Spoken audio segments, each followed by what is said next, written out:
నమస్తే.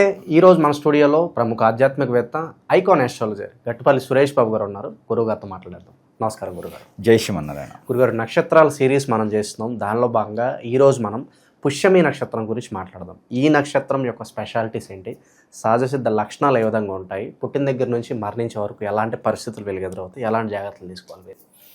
పోతే వీరు పుష్యమి అనగానే అందరికి గుర్తొచ్చేది అంటే గురువు, బృహస్పతి. దీనికి అధిపతి దేవుడు ఏంటంటే బృహస్పతి, గురువు అనమాట. పుష్యమి నక్షత్రం పుట్టిన వారు దిగ్విజయంగా ఎప్పుడు కూడా ఉన్నత శిఖరానికి ఎన్నుకునేటువంటి విధంగా ఉంటారు, ఉన్నత స్థానాల్లోనే ఉంటారు. కాకపోతే ఈ పుష్యమి నక్షత్రం 4 పాదాలు కూడా కర్కాటక రాశి కింద వస్తాయి. ముఖ్యంగా ఈ కర్కాటక రాశి కింద వచ్చేటువంటి 4 పాదాలు పుష్యమి నక్షత్రంలో ఉంటాయి. దీని అధిపతి వచ్చేసి బృహస్పతి అంటే గురువు. ఇదొకటి. అయితే దీంట్లో నామ నక్షత్ర ప్రకారంగా పెట్టుకున్నవారు ఎవరు అంటే హా, హి, హు, రా, రీ, రు, తర్వాత వచ్చి థా, థీ, థా.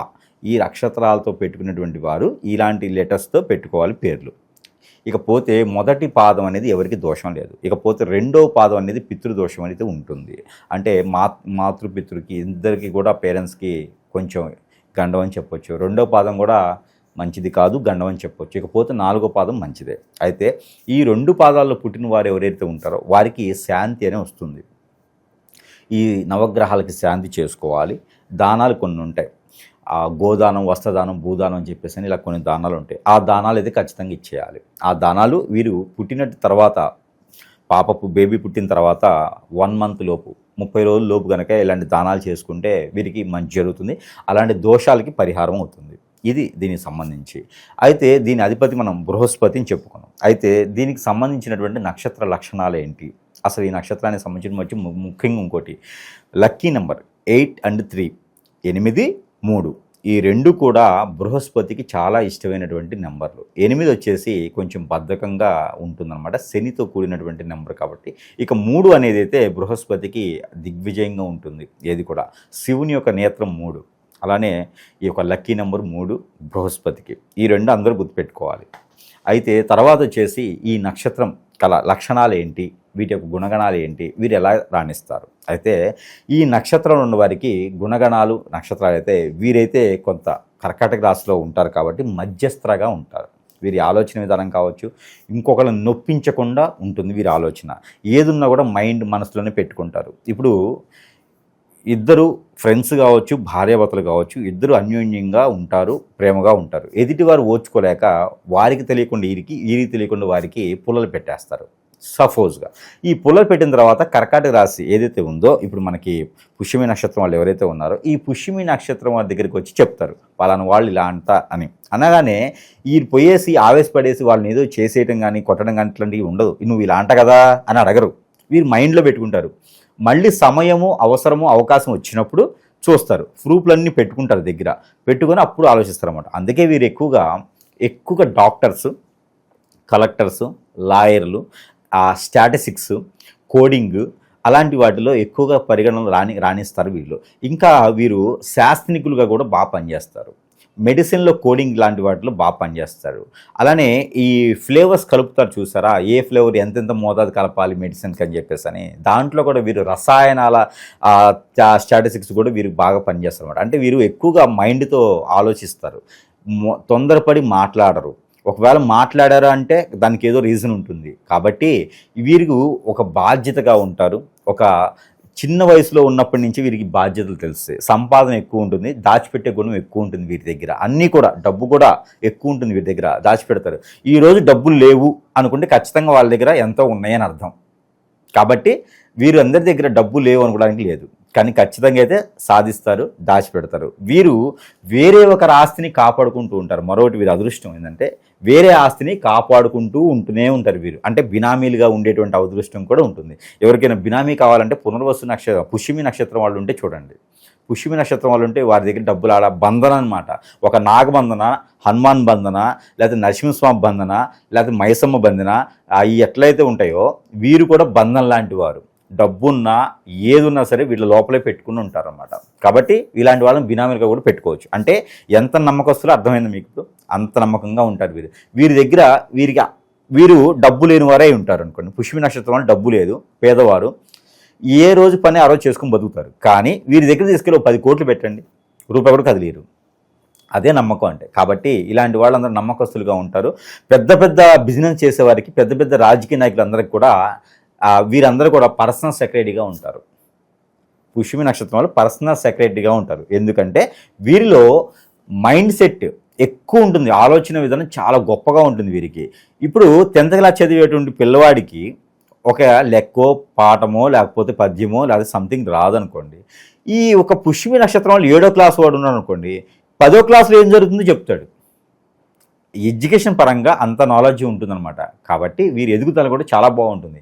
ఇక నేను చెప్పినట్టు లేదండి గురువుగారు అంటే అది నా పరంగా తప్పు కాదు, నక్షత్రం తప్పు కాదు, అది కేవలం ఏదో సంథింగ్ అయి ఉంటుంది. అది ఖచ్చితంగా చూపించుకోవాలి. అయితే ఈ పుష్యమి నక్షత్రం వారైతే ఖచ్చితంగా చైతన్యవంతులు అవుతారు. ఈ పుష్యమి నక్షత్రం వాళ్ళైతే అదృష్టవంతులు అవుతారు. ఇకపోతే వీరికి చిన్న వయసులోనే పెళ్ళి అవుతుంది. ఇదోటి వారికి కొంతమందికి అయితే అదృష్టం అని చెప్పొచ్చు. ఇంకోళ్ళకి ఉన్నది 6, 9, 3లో గురువు కానీ 6, 9, 3లో శుక్రుడు కానీ ఉంటే కొంత జాగ్రత్తగా ఉండాలి. ఎందుకంటారేమో అందరికీ అట్రాక్ట్ అవుతారు, ఎక్కువగా లైన్ వేస్తారు. మనకి లైన్ వేయటం ఎక్కువ వద్దనమాట, ఫ్యాన్స్ ఎక్కువైపోతారు. కాబట్టి ఆ నక్షత్రాలకు అల్లవటువంటి వారు హీరోలు కానీ సెలబ్రిటీ కానీ ఎవరైనా ఉంటే వారికి సినిమాలు తీసినా తీయపోయినా కనిపించినా కనకపోయినా ఫ్యాన్స్ అనేది అట్లే ఉండిపోతారు అన్నమాట. వారు శాశ్వతంగా ఉంటారు. కాబట్టి సేవా ధర్మం కూడా వీరికి ఎక్కువగానే ఉంటుంది. వీరు 2 పనులు చేస్తారు, ఒకటి ఏది చేయరు. 2 పనులు ఎలా ఉంటాయి అంటే జాబ్ చేస్తారు, ఒక ట్రస్ట్ నిర్మిస్తారు, బిజినెస్ చేస్తారు, ఏదైనా ఒక ఆశ్రమం నిర్మిస్తారు. అలాగా వీరికి సంపాదించే గుణంలో ఎంతో కొంత పేదలకి కానీ పేదలకు కానీ అలాంటి అనాథలకు కానీ వీరు దానం చేసేటువంటి తత్వం ఎక్కువ ఉంటుంది వీరిలో. అలా అని చెప్పేసి ఎవరికైనా డబ్బులు ఇస్తారంటే ఇయ్యరు. మీరు అడగండి వెళ్ళి, సమస్య లేదు, నువ్వు సస్తున్నా అన్న డబ్బులు ఇయ్యరు. కానీ నీ అవసరమైతే ఇస్తారు. నీకు అప్పు కావాలంటే ఇయ్యరు, అవసరం అంటే ఇస్తారు. హాస్పిటల్కి వచ్చిందనో లేకపోతే శుభకార్యం ఖర్చునో, మా అమ్మాయి పెళ్ళి మా అబ్బాయి పెళ్ళి ఉందంటే ఖచ్చితంగా నీకు ఎంతగానో హెల్ప్ చేస్తారు. కానీ నువ్వేదో తీసుకుపోయి ఎక్కడో పెట్టేస్తాను వ్యాపారం చేస్తానంటే రూపాయి కూడా నీకు ఇయ్యరు. అడగడం కూడా వేస్ట్ వాళ్ళని. అయితే అంత గొప్పగా ఉంటారు అన్నమాట. అంటే ఎదుటి వ్యక్తులు కూడా మనతో పాటు బాగుండాలి అనే వాళ్ళు ఈ రోజుల్లో చాలామంది తక్కువ ఉన్నారు. కానీ ఈ యొక్క పుష్యమి నక్షత్రం వాళ్ళైతే దానికి తగ్గట్టుగా ఉంటారు. ఇంకోటి వీరి చేతి బోని కూడా హస్తవాయి కూడా చాలా మంచిది. వీరు ఎదురొచ్చిన అస్తవాయి వీరి చేతిలో బోని చేసినా, ఎక్కడైనా షాపింగ్ మాల్ రిబ్బన్ కటింగ్ చేసినా దిగ్విజయంగా ఉంటే దినదిన అభివృద్ధి అవుతుంది. ఇకపోతే వీరి కుటుంబ జీవితం వీరికి చాలా అద్భుతంగా ఉంటుంది. చిన్నప్పుడు పెళ్ళైనప్పటికీ కూడా బాధ్యతగా ఉంటారు. అలానే పిల్లల్ని ఎలా పోషించాలి, ఎలా పెంచాలి అనే ఒకటి అవగాహన అయితే వీరికి ఉంటుంది. వారి పెత్తనమే తీసుకుంటారు, వేరే పెత్తనం చేస్తే కూడా ఒప్పుకోరు. ఎందుకంటే చెడు అలవాట్లు ఉంటే కూడా ఒప్పుకొని సహించుకునే వ్యక్తులు కాదు వీరు. కాబట్టి అందుకనే కష్టమైన నిశ్చరమైన వీరే పెత్తనం తీసుకుంటారు, ఆడవారైనా మగవారైనా సరే. వీరి పెత్తనంలో ఉంటేనే అది తరతరాలు విధవుతుంది, వెదజల్లుతుంది. ఈ పుష్యమి నక్షత్రం వారు ఎవరైనా సరే ఉండి, భార్య అయినా భర్త అయినా ఉండి, వారు కాకుండా వేరే ఎవరైనా పెత్తనం చేస్తున్నారు, ఇంట్లో బాధ్యత అంతా తీసుకున్నారంటే ఇమ్మీడియట్గా ఆ లాక్స్ అన్ని లాగేయచ్చు పుష్యమి నక్షత్రం వాళ్ళు. ఎందుకంటే వీరి దగ్గర కనుక లాక్స్ ఉంటే జీవితకాలం ఇబ్బంది లేకుండా ఉంటుంది. మరొకటి ఏంటంటే దీనికి అధిపతి గురువు కాబట్టి ఏ గ్రహం కూడా చెడు ప్రదేశాల్లో ఉన్నా కూడా అది ఎక్కువగా బాధించదు. ఒక్క శని భగవానుడు, ఒక్క రవి తప్పితే వేరే ఏ గ్రహాలు కూడా అనుకూలత తక్కువగా ఉన్నప్పటికీ కూడా ఏ పెద్దగా బాధించవు. గురువు కనుక బలం తక్కువగా ఉండేప్పటికీ, గురువు బలం తక్కువగా ఉండి శని కానీ రవి కానీ ఉచ్చంలో ఉంటే కనుక వారికి కొంత ఇబ్బంది అయితే కలుగుతుంది. అదే సమయంలో ఎవరైనా వీరి ఓర్చుకోలేని తత్వంతో ఎవరైనా హిప్నటిజం, బ్లాక్ మ్యాజిక్ లాంటి ఎవరైనా చేయించారనుకోండి, ఆ ఎఫెక్ట్ కూడా మూలిగిన తటికబెట్టుగా వీరి నెత్తిన పడుతుంది. అప్పుడు వీరికి ఆరోగ్య సమస్యలు అనేది ఏర్పడతాయి. ఎక్కడేసిన గొంగడు అక్కడే ఉంటుంది, ఇచ్చిన డబ్బులు రావు, చిరాకు, ఒంటరిగా ఉండాలనిపిస్తుంది, ఏం చేయాలనిపిస్తుంది. అలానే చదువుకుంది ఒకటి ఏం చేయలేని పరిస్థితి. ఎంబీబీఎస్ చేస్తారు, ఏం చేయలేరు, కండక్టర్ అవుతారు. అట్లాంటి చిన్న జాబులు చేసుకుంటూ బతకడం, ఏ రోజుకు ఆ రోజు గడుపుకోవడమో జరుగుతూ ఉంటుంది. గురు దశ ఉంది కాబట్టి పుష్యమి నక్షత్రానికి పునర్జన్మ ఉండదు. అదొకటి గుర్తుపెట్టుకోండి. ఏదున్నా కూడా ఈ కలియుగంలోనే చేసుకోవాలి, ఈ కలియుగంలోనే సాధించుకోవాలి. ఈ ఒకటే జన్మ ఉంది అనుకోవాలి. ఒకటే జన్మ ఉంటుంది వారికి. అది కూడా పుష్యమి నక్షత్రం దేవ నక్షత్రం అనమాట, దేవగుణం ఉంటుంది దానికి. కాబట్టి పుష్యమి నక్షత్రం పుట్టినటువంటి ఏ పాదంలో పుట్టినప్పటికీ మరో జన్మ అనేది ఉండదు. ఇది మోక్ష జన్మ అంటారు. దేవునితో సమానం. ఏది మనం ఇందా కలియుగం జబుళ్ళు కాదు, దేవునితో సమానం. కాబట్టి వారికి వారే ఏదైనా దాన ధర్మాలు, యజ్ఞ యాగాలు, హోమాలు లాంటివి చేసుకుంటే మంచి జరుగుతుంది. ఇకపోతే చివరిగా మనకి ఈ యొక్క పుష్యమి నక్షత్రంలో పుట్టిన వారి గురించి గుణగణాలు తెలుసుకున్నాం. కాబట్టి ఈ యొక్క పుష్యమి నక్షత్రంలో పుట్టిన వారికి భార్యాభర్తల్లో విడిపోయినా, భర్త భార్య వేరే నక్షత్రాలతో ఉండి విడిపోయినా కూడా వాళ్ళు మళ్ళీ త్వరగా కలుసుకునే దానికైతే ఆస్కారం లేదు. కాబట్టి విడిపోకుండానే చూసుకోవాలి. ఓకే. రెండోది పుష్యమి నక్షత్రంలో పుట్టిన వారు పుష్యమి నక్షత్రం వాళ్ళని కూడా చేసుకోవచ్చు, ఎందుకంటే దైవగుణం కాబట్టి ఆ నక్షత్రంలో పుట్టిన వాళ్ళని కూడా చేసుకోవచ్చు. ఇకపోతే కర్కట రాశి వాళ్ళని చేసుకోవచ్చు, ఈ నక్షత్రంలో పుట్టితే చాలు. ఇకపోతే మిథున రాశి వాళ్ళని కూడా, మేషరాశి వృషభ రాశి వాళ్ళని కూడా వీరు పెళ్లి చేసుకోవచ్చు. అలాగే తులారాశి వాళ్ళని చేసుకోవచ్చు, మకర రాశి, కుంభరాశి ఈ రాశుల్లో వాళ్ళని వీరు పెళ్లి చేసుకోవచ్చు. ఇకపోతే వీరికి దిక్కు ఏదైనా గృహం తీసుకోవాలి అనుకుంటే కనుక తూర్పు పడమర 2 దిక్కులు వీరికి అద్భుతంగా కలిసి వస్తాయి. అందులోనూ ఈశాన్యంలో ఉన్నటువంటి డోర్స్ అయితే వీరికి అద్భుతం, ఇంకా చెప్పే అవసరమే లేదు. ఇక వీరికి కలిసి వచ్చేటువంటి కాల సమయం ఎప్పటి వరకు ఉంటుందంటే గురు దశ, శుక్రుని యొక్క దశ, రాహు దశ వీరికి అద్భుతంగా యోగిస్తుంది. ఆ దశలు ఎప్పుడు వస్తాయి వీరికంటే 30 నుంచి 40 సంవత్సరాల లోపు ఆ దశలు అనేది మొదలవుతాయి వీరికి, ఎప్పుడు ఏ పాదంలో పుట్టినప్పటికీ కూడా అలాంటి దశల్లో వీరికి అద్భుతంగా కలిసి వస్తుంది. ఇక పుష్యమి నక్షత్రం వారికి ఇంకేం కలిసి రావట్లేదు, గురువుగారు చెప్పింది జరగట్లేదు అంటే కనుక ఖచ్చితంగా మనతో ఉండేవారు మనకు వెన్నుపోటు పొడిచేసి మన ఇంట్లో వాళ్ళు, మన చుట్టాలో, మన బంధువులో, లేకపోతే మనకు తెలిసినటువంటి శ్రేయోభిలాషులో, ఫ్రెండ్స్, ఈ కొలీగ్స్ ఎవరొకరు మన ఎదుగుదల తట్టుకోలేక, మన మంచితనం తట్టుకోలేక కేవలము ఏదో రకమైనటువంటి చెడు క్రియలు చేయించడం ద్వారా మనకు అదృష్టం అనేది కలిసి రాదు. అలాంటి అదృష్టం ఉన్న వాళ్ళు ఏంటంటే సమీప దూరంలో ఉన్నటువంటి గురువు గారిని ఖచ్చితంగా సంప్రదించాల్సిందే. ఇక కొన్ని రకాలుగా చిన్న చిన్న విషయాలు ఉన్నాయంటే కనుక మన వద్ద ఆల్రెడీ కొన్ని రకాల వస్తువులు అయితే ఖచ్చితంగా ఉన్నాయి. అవి కనుక వారు తీసుకున్నట్టయితే కొంతమేర ఉపశమనం అయితే లభిస్తుంది. దాంతో కలిపేసి ఇది సెంటు అని ఉంటుంది. ఈ పుష్యమి నక్షత్రం వాళ్ళు వాడుకుంటే ఇంకా అద్భుతంగా ఉంటుంది. గురువుకు సంబంధించినటువంటి మంత్రం కూడా ఉంటుంది ఇందులో. ఈ ఒక సెంటు రాసుకోవడం వల్ల మనకి జరిగినటువంటి హిప్నాటిజం, బ్లాక్ మ్యాజిక్, వశీకరణం, మనం ఎదిగలేని తత్వంతో ఆ అక్షదిబ్బంధన ఏదైతే ఉందో అవన్నీ కూడా తొలగేదానికి ప్రతిరోజు ఈ బయటికి ఈ సెంటు రాసుకొని వెళ్తే చాలు, బట్టలకి మనకు అన్ని రకాల ఇబ్బందులు లేకుండా తొలుగుతాయి. అలానే మనకి చిన్నపిల్లలు కూడా ఉంటారు. పుష్యమి నక్షత్రం పుట్టిన 16 సంవత్సరాల బాలదృష్టి రోగాలతో చిన్నపిల్లలు ఉంటారు. ఎదుగుదల లేకుండా మైండ్ ఉంటుంది, నరదిష్టి, నరఘోషం ఉంటుంది వారి మీద. మా అబ్బాయి ఎంత బాగున్నాడు మీ అబ్బాయి అనిపింటే నరదిష్టి, ఎంత బాగుందో మీ అమ్మాయి అని కూడా నరదిష్టి. అవన్నీ కూడా పటాపంచడానికి తాబీజ్ ఇస్తున్నాం మనం.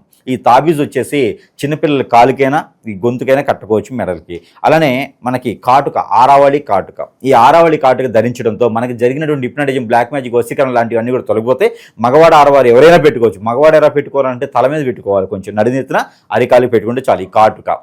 ఈ కాటుకు పెట్టుకోవడం ద్వారా అన్ని రకాల ఇబ్బందులు తొలగిపోతే, నరదిష్టి, నరఘోష కూడా తొలగిపోతుంది. అలానే మనకి ఇది వాటర్ ముడుపు, యాంటీ హిప్నాటిజం ఉంటుంది కదా, హిప్నాటిజం జరిగిన వారికి అది తొలగిపోయడానికి ఇది ముడుపు ఉంటుంది అన్నమాట. దీనిలో అందరూ యంత్రాలు ఉంటే దీని లోపల ముడుపులు ఉంటాయి. ఆ మూలికలతో చేసినటువంటి యంత్రం ఇది. వాటర్లేసి కాచుకొని ఆ కాచినటువంటి నీరు మనం స్నానం చేయాలి. అలా చేయడం ద్వారా మనమేం జరిగినటువంటి చెడు ప్రయోగం, మందు పెట్టడం, హిప్నాటిజం అన్నీ పోతాయి. ఇక ఇంట్లో కూడా కావాలి కదా, ఇంట్లో కూడా కావాలంటే కనుక ఇది గుగ్గిలం, సాంబ్రాణి కలిపినటువంటి పౌడరు. ఈ పౌడర్ని తీసుకెళ్ళి వేరే సాంబ్రాణి కలుపుకొని ఇంట్లో పొగ వేసుకోవాలి, ధూపం వేసుకోవాలి. ఇంట్లోనూ సాయం సంధ్య వేళ ధూపం వేసుకున్నట్టయితే ఇంట్లో చెడు, నెగిటివ్ అన్ని కూడా తొలగిపోయేదానికి ఆస్కారం ఉంటుంది. వీటితో పాటు దైవుని అనుగ్రహం ఉండాలి, దైవారాధనలోకి వెళ్ళాలి అనుకుంటే తులసిమాల. ఈ తులసిమాల రాగి తీగతో అల్లించింది ఇది. ఈ తులసిమాల ధరించడంతో ఆరోగ్య సమస్యలన్నీ కుదుటపడతాయి, హార్ట్కి సంబంధించినటువంటి మేజర్గా కుదుటపడతాయి. కాబట్టి ఈ తులసిమాల ధరించుకోవచ్చు పుష్యమి నక్షత్రం వాళ్ళు. దాంతోపాటు అందరికీ తెలిసిన విషయమే కియామాల. దిష్టి దోషాలు అన్నీ దగ్గరికి రావు. శని భగవాన్ అశుభ దృష్టి, రాహువుది, కేతువుది కూడా దగ్గర రాకుండా ఉంటాయి. భార్యాభర్తలు త్వరగా పెళ్ళయ్యేదానికి, అంటే భార్యాభర్తలుగా ఉండి గొడవలు అవుతున్నాయి కూడా తొలగిపోతాయి. మైండ్ పరంగా కూడా బాగుంటుంది. మనమే దిష్టి దోషాలు రాకుండా పెద్దవారు అందరూ కూడా వేసుకోవచ్చు. 12 సంవత్సరాలు దాటిన తర్వాత ఎవరైనా వేసుకోవచ్చు కియామాల. దాంతోపాటు వైజయంతి మాల. పెళ్ళైపోయింది, భార్యాభర్తలు అన్యోన్యత లేదు, అనురాగం లేదు, పిల్లలు పుట్టట్లేదు అనుకుంటే వైజయంతి మాల. ఈ వైజయంతి మాల వేసుకోవడంతో పిల్లలు పుట్టేదానికి ఆస్కారం ఉంది, పెళ్ళి అనుకుని మాత్రమే. అలానే అన్ని రకాల దోషాలు కూడా తొలగించుకోవచ్చు. భార్యాభర్తల మధ్యలో ఎవరైనా మూడో వ్యక్తి వచ్చినా కూడా పటాపంచలేకపోతాడు. ఇది ఒకటి మనకి ఎక్కువ కూడా ప్రేమ, అనురాగ, ఆప్యాయతలు అనేది పెంచుతుంది మాల. దాంతోపాటు స్ఫటిక. మైండ్ బాగాలేదు, స్ట్రెస్ ఉంది అనుకున్న వాళ్ళకి స్ఫటిక. ఇంకా వీటితో కూడా చాలా వస్తువులు ఉన్నాయి, వానికి సమస్యను బట్టి వస్తువ. ఈ స్ఫటిక వేసుకోవడం వల్ల గురువు యొక్క అనుగ్రహం ఉంటుంది. ఈ స్ఫటిక ఏంటంటే గురువుతో సమానం కాబట్టి వారి యొక్క అనుగ్రహం ఉంటుంది, శని యొక్క అనుగ్రహం ఉంటుంది. కాబట్టి ఈ పుష్యమి నక్షత్రంలో ఖచ్చితంగా ఈ మాల వేసుకుంటే జీవితకాలం ఉంచుకోవచ్చు. దాంతోపాటు మరి ఇంకా ఇంటికి వ్యాపార సంస్థలు కూడా కావచ్చు, వ్యాపార సంస్థలకి ఇది పెట్టుకోవచ్చు. మాయాజల్ అంటారు దీన్ని. ఇది మాయాజల్. ఇది వ్యాపార సంస్థలు పెట్టుకుంటే వ్యాపారం మీద కన్నేసిన వారు ఎవరైనా ఉంటారు, వారందరూ కూడా పటాపంచలు అవుతారు. మన గురించి పట్టించుకోరు, మన వ్యాపారం గురించి పట్టించుకోకుండా ఉంటారు. అలానే మనకి ఇంటికి కూడా అష్టదిబ్బందులు చేసుకునేదానికి గుర్రపనాడ. ఈ గుర్రపనాడ ఇంట్లో పెట్టుకోవడం ద్వారా, సింహద్వారం లోపల పక్కన ఈ గుర్రపనాడ పెట్టుకోవడం ద్వారా అన్ని రకాల ఇబ్బందులన్నీ తొలగిపోతాయి. వారికి ఇంట్లో ఏదైనా నెగిటివిటీ ఉన్నా కూడా, పెద్దల కార్యక్రమాలు చేసుకున్నా, నెగిటివిటీ నిద్ర పట్టకపోయినా, ఆందోళన, చిరాకు ఏదున్నా కూడా, ఈ అప్పులు బాధ ఉన్నా కూడా తీరిపోతుంది. కాబట్టి గుర్రపనాడ. వీటితో పాటు దేవుని యొక్క అనుగ్రహం కూడా కావాలి. పుష్యమి నక్షత్రంలో దేవుని అనుగ్రహం కావాలి అంటే కనుక నవగ్రహాలు చుట్టూ తిరగాలి. ఎప్పుడు కూడా వీరికి పరిహారం ఏంటంటే నవగ్రహాల చుట్టూ తిరగాలి. ఇక గురువుకు సంబంధించిన అంజీర్ చెట్లు ఉంటాయి కదా, ఈ యొక్క మేడి చెట్టు అంటారు, గురువుకు సంబంధించి మేడి చెట్టు, అంజీర్ అంటారు, మేడి అంటారు. ఈ చెట్లు ఏదైతే ఉన్నాయో ఇవి నాటడం కానీ, ఎప్పుడు కూడా దేవుని ఆరాధనలో ఈ యొక్క అంజీరు పళ్ళు తీసుకెళ్ళేసి దేవునికి ఆరాధించడం, మేడి పళ్ళు తీసుకెళ్ళి దేవునికి ఆరాధించడం, మేడి పళ్ళు దానం ఇవ్వడం, మేడి పళ్ళుతో స్వామివారికి అర్చన అభిషేకాలు చేసుకోవడం ద్వారా వారికి మంచి జరుగుతుంది. నైవేద్యం కూడా పెట్టవచ్చు మేడి పళ్ళుతో. దీనితో పాటు ప్రతిరోజు కూడా వీరు చేసుకోవాల్సినటువంటి పరిహారం 2 ఇలాచీలు జేబులో పెట్టుకోవాలి. జీవితకాలం కూడా ఉంటాయి. ఆ 2 ఇలాచీలు జీవితకాలం ఉండవు, కానీ పొద్దున్నే 2 ఇలాచీలు జేబులో పెట్టుకోవాలి. అవి ఉన్న రోజులు ఉంటాయి, లేదా మళ్ళీ 2 ఇలాచీలు తీసుకుని జేబులో పెట్టుకోవాలి. దానివల్ల వారికి నరదిష్టి, నరఘోష, శత్రుభయం, అప్పుల బాధ, ఆరోగ్య సమస్యలు అన్నీ పటపంచలవుతాయి. దాంతోపాటు ఎదుటి వాళ్ళు మన మీద చేయించే చెడు క్రియలు మన దాకా రాకుండా ఉంటాయి. కాబట్టి ఈ యొక్క 2 ఇలాచీలు వీళ్ళు పెట్టుకుంటే జేబులో సరిపోతుంది. మగవారు ఆడవారు ఎవరైనా ఈ పని చేయొచ్చు. పసుపు కొమ్ము కూడా జేబులో పెట్టుకోవచ్చు వీరు. ఇలా చేసుకొని అదృష్టవంతులు అవ్వచ్చు. యొక్క పుష్యమి నక్షత్రం ఈ నక్షత్రం వాళ్ళు బాగా వీళ్ళ నక్షత్రం యాక్టివేట్ అవ్వాలంటే శక్తివంతమైన ఆలయాలు ఏదైనా సజెస్ట్ చేస్తారు వీళ్ళకి? రవి భగవానుడు ఉదయించే సూర్యునికి పూజించుకోవాలి. నవగ్రహాల్లో ఒకటి గురుగ్రహం, బృహస్పతికి ఎక్కువ ఆరాధించుకోవాలి. ఇంకా వీరికి ప్రాబ్లం ఉంది అంటే కనుక పచ్చ పెసలు, ఒక పచ్చ కలర్ క్లాత్, బ్లౌజ్ పీస్ ఏదైనా సరే దానం ఇవ్వాలి ఎప్పుడైనా ఒకసారి. అలానే వీరికి బనానా అంటే అరటి చెట్లు ఎక్కడైనా నాటాలి. ఇలాంటివి చేస్తే వీరికి పాజిటివ్ వస్తుంది. గురువారం రోజు వీరికి పాజిటింగ్ ఉండాలి. గురువారం రోజు వీరికి పాజిటింగ్ ఉంటే కూడా మంచి కలిసి వస్తుంది. రెండో చెట్టు రావి చెట్టుకి రాగి చెమ్ములో నీళ్లు పోయాలి. ఇవి చేస్తే కూడా వీరికి పాజిటివ్ వస్తుంది. నెగిటివిటీగా ఏమైనా జరిగినా కూడా పటాపంచలైపోతుంది. ఎప్పుడు కూడా దేవునికి ధ్యానంలో ఉండాలి. వీరు ఓం నమో బృహస్పతి ఆయన నమః అనే మంత్రాన్ని కూడా వీరు పారాయణం చేసుకోవచ్చు ప్రతినిత్యం కూడా. ఇలా చేస్తే ఖచ్చితంగా వీరికి అదృష్టం అనేది రాకుండా ఎక్కడికి పోతుంది. చెప్పింది గురువు గారు కదా, ఖచ్చితంగా అదృష్టం వస్తుంది. ఓవరాల్గా పుష్యమి నక్షత్రం గురించి వీళ్ళ లైఫ్ ఎలా ఉంటుంది, లైఫ్ మొత్తం ఎలాంటి జాగ్రత్తలు తీసుకోవాలి, చాలా బాగా గురించి ధన్యవాదాలు.